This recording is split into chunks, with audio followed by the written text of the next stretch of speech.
Dusty from Harrisburg, PA, producer Jesse country, as they call it up there. He said, what are your early Heisman thoughts? The value is probably now for some of these guys, right? Well, yes, there is always value. Now, to give you an idea, FanDuel already has this up. You can already go bet on this right now.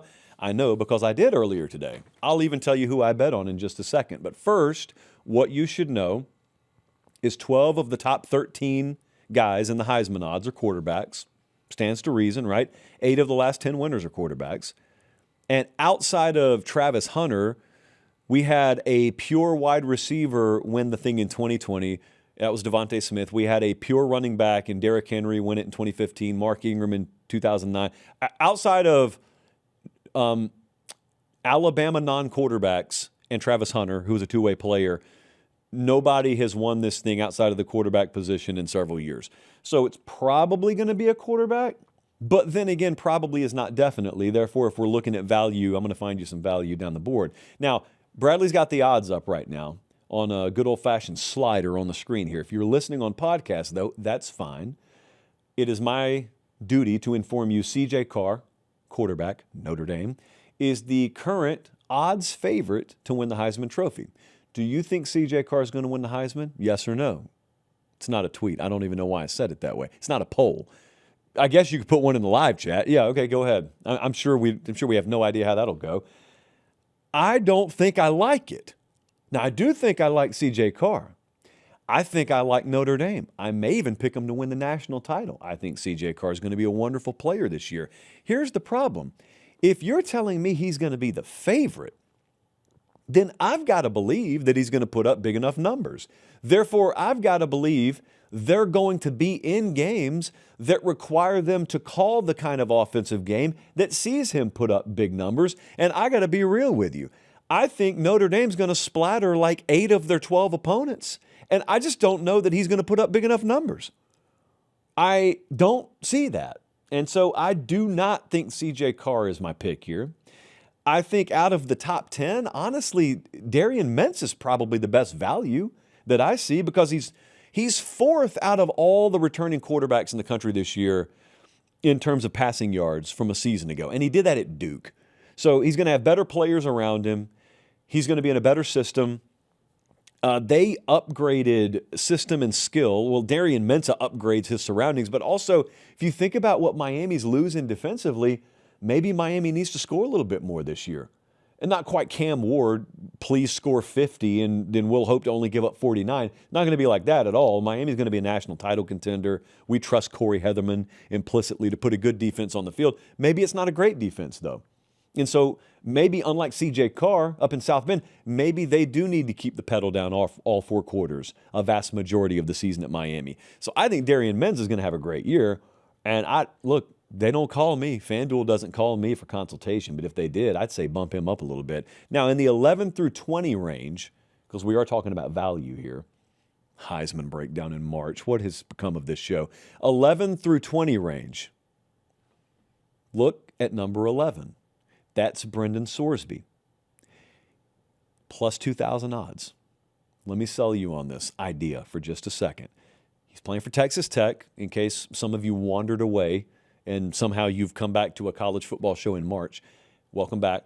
Brendan Sorsby no longer at Cincinnati. He's at Texas Tech. Plus 2,000 odds. 11th in the overall FanDuel Heisman odds. They're going to be favored in all 12 games. So what we've learned in years past is you kind of got to be 9-3 or better. Colorado had Travis Hunter win the thing. They had 9 wins. It's been a long time since any player on any team worse than that won this thing for obvious reasons. Hey, quick time out here. Are you subscribed to the channel? It doesn't cost anything. It's free. Please do it. It helps us maintain the show at this level. That's it. That's all I got. Back to the clip. So I need a team that's going to be good. I know Texas Tech's going to be good. I think their defense takes a little step back this year. Still going to be good, but maybe not great. They did lose a lot of impact guys, and they bring in a quarterback in Brendan Sorsby with dual threat ability. So they're going to be in a lot of high-profile games. They're going to be favored in every single one of them probably, and I think he's going to put up big numbers, so that's worth the roll of the dice there. Now, I went with John Mateer last year. So really what I could do is I could just call FanDuel and say, hey, the ticket I had last year, I know it doesn't transfer over, but just give me the same one again. Because John Mateer is 16th in the odds right now at plus 3,500. And firstly, I already had one finger up. He's going to be healthy. I already read the spoiler, so he's going to be healthy all year this year. We're not doing the thumb thing again. We're done with that. And it is his second year. I say second year in the system.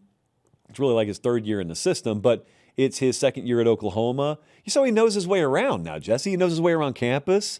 You know, he knows all his professors and professoras. So he's good now. He knows his restaurants. He knows where to go, where not to go. He can't win the Heisman in year one. It's too tough. Can't win the Heisman in year one. But he can in year two. And he's got several primetime games. Oklahoma's going to be in the spotlight. So who knows? Maybe there's some value there. But that's not what we're here for. We're not here to pick someone in the top 20. What we're here to do is we're here to take a dart, or in this case, an ink pen, and we're trying to throw it all the way across the room and at least score points. No, we want a bullseye here. It has come to my attention that Austin Mack of Alabama is plus 3,000 odds to win the Heisman Trophy this upcoming year. The reason this is noteworthy is because there are some of us who believe Keelan Russell's going to win the starting quarterback job at Alabama. Where is Keelan Russell at FanDuel, you might ask? He is at plus 8,000 odds to win the Heisman.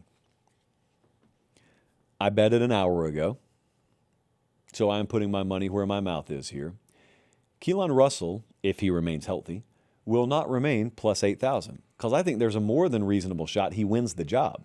So if you're a dynamic dual-threat starting quarterback at a place like Alabama, you're automatically going to vault yourself up into the top 20, probably top 15. And then if he has a good first quarter of the season, he'll be top 10. And at that point, he's basically won the trophy. So that's the math. That's the calculus. That's how I'm trying to figure this thing.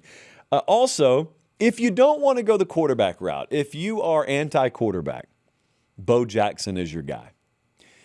He was in the 80s if you were anti-quarterback, and he is in 2026 if you're anti-quarterback. Now, he's not playing at Auburn. He's playing at Ohio State. Good tailback. Coming back, had a good year last year, could have a great year this year. In case you missed it, they just hired Arthur Smith as offensive coordinator because they've just built a Death Star of a coaching staff up there. That's kind of what Ryan Day does now. So you've got a run-first guy plus that offensive line plus this talent at tailback. I think Bo Jackson at plus 10,000 odds is okay. And if you want to go receiver, Cam Coleman's plus 10,000 odds too. Jesse, do you think that's going to stay at plus 10,000? If we keep reading these practice reports, I'm not saying he's vaulting into the top 20. I think Cam Coleman, who is at this point less than an alien but more than a man, I think he will vault up the Heisman odds board too. So that's as thorough a Heisman breakdown as I've ever done at any point in the season, much less March. So please don't ask me at least for another month.